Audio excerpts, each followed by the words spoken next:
Come to me, all who labor and are heavy burdened, and I shall give you rest.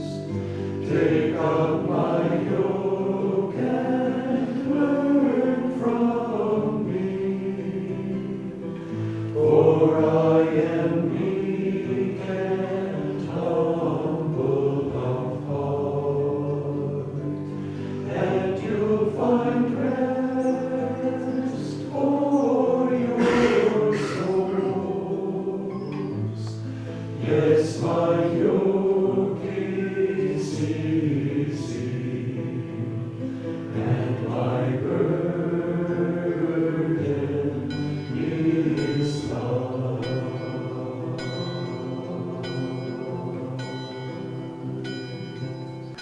Yeah, it works for happiness for me. Just the whole form of life is just a rhythm is built into it, and I think that's why singing is so natural to the monks. We go with the times of the day, getting up early and going to bed early. We work with the seasons, a lot of work on the land and work with crafts, and everything just kind of sings a song. So the music comes naturally to the community, I think. I have found this life to be an adventure, a real exploration of what it means to live a happy, human, loving, caring life. And this way of life that is monastic, that we brothers, I think, live here at Weston, it has all that sense of adventure, of hope about it. And you're all welcome. For Saint Benedict, it was seeking God.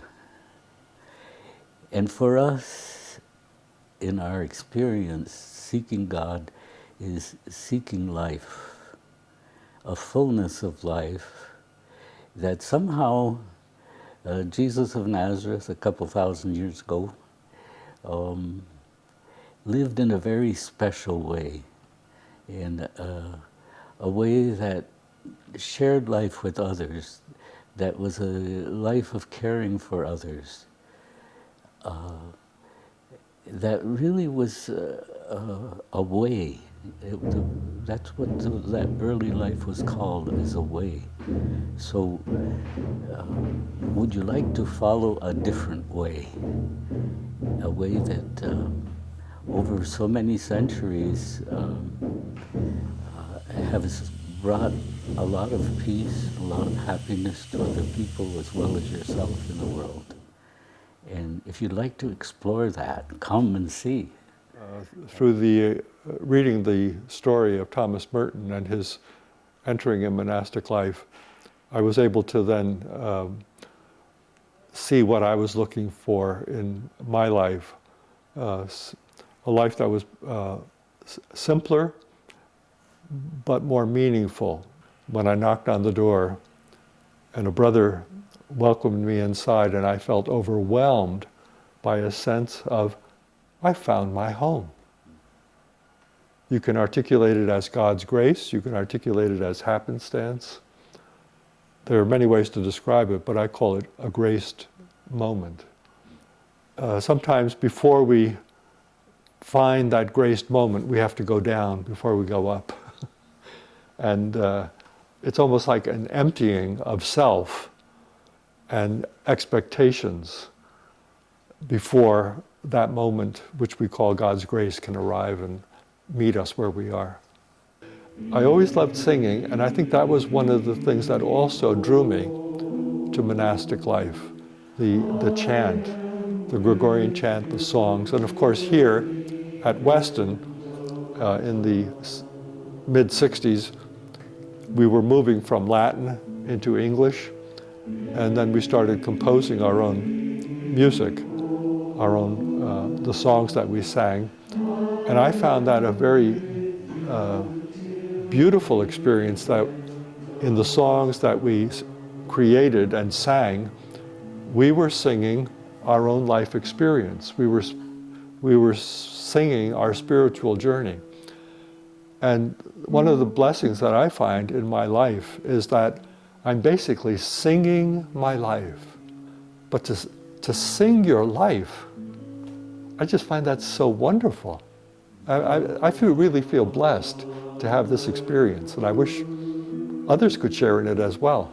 We're here on a journey, we're seekers, we're seeking God, we're seeking to recognize God in the events of our life, in the people we meet, in the moments of prayer, and to be ever mindful that we're on a journey together, and that we're not here as individuals only, but we're here as brothers in relationship.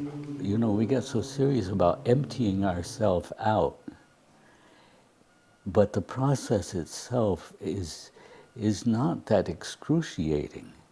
Get rid of that little enclosed sense of self that we have, and be able to look at the world around us and be happy with that.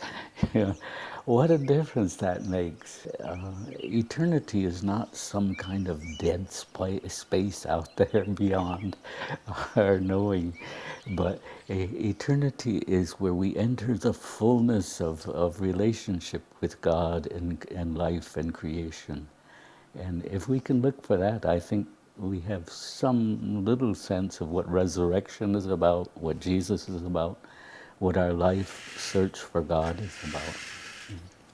Well, our connection with nature and the land is nothing more than realizing this is our home.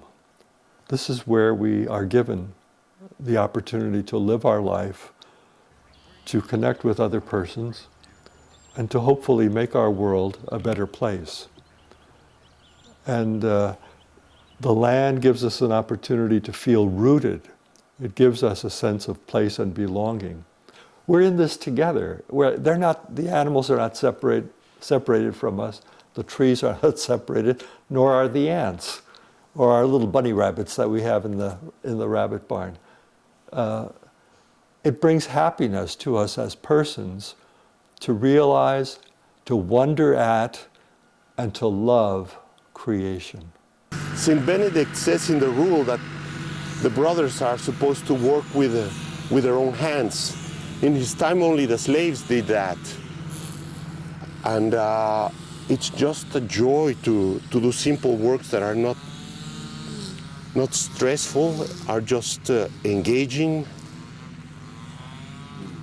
And there is a basic simplicity in our heart that gets elicited by something like this. This is a different kind of wilderness here. It's letting life be life and trying to enter into it as a gift rather than fighting it.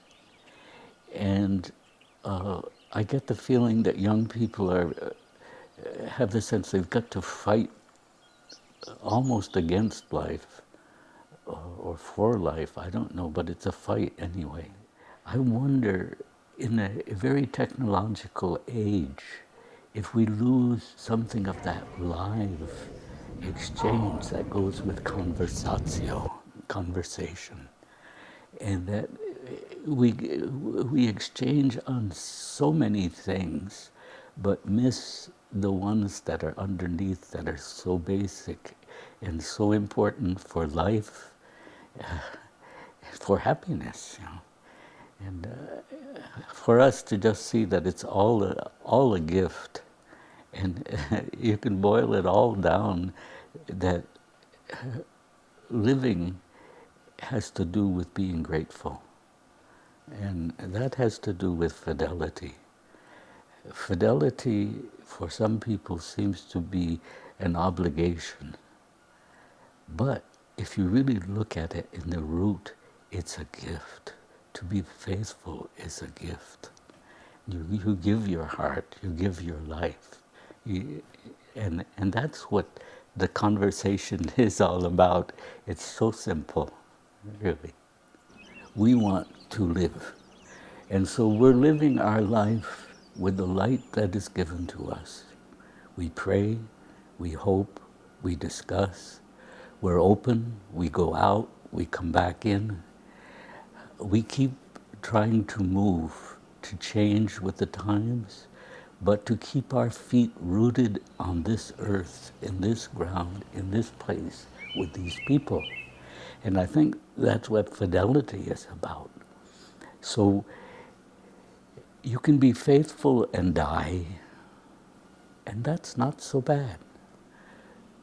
But it's not, I want to survive even if I don't have to be faithful to the light, to the gift that's given to me. And that's what our life is. It's a gift that's been given to us. And for us to live as authentically as possible the life that we have. As brothers, as people who are alive in this century, at this moment in life, who are really concerned about the world we're living in, we want to do that. We aren't here to earn life, and we're taught that way in our economy, that you get what you earn. But that's not what life is about. We did nothing to earn the life. We've received it. And to enter into that and then give back one thing at a time, you know, our hearing, our sight, our capacity to hold things, we drop them down. And I can curse when I drop something, or I can say, gee, they worked awful good at one time. I give it back. And to be able to do that, I think that's what Pope John meant when he said, Johnny, don't take yourself so serious. You aren't the whole show. You are what has been given. And you're related to everything around you and everyone around you. And it's all a gift. Is there any other place you'd rather be? Well, I think this is the beginning of heaven.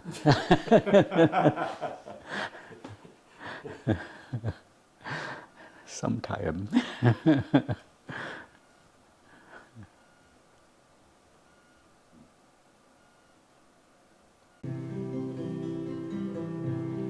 Come to me, all who labor and are heavy burdened, and I shall give you rest. Take up my yoke and learn from me, for I am meek and humble of heart, and you'll find rest.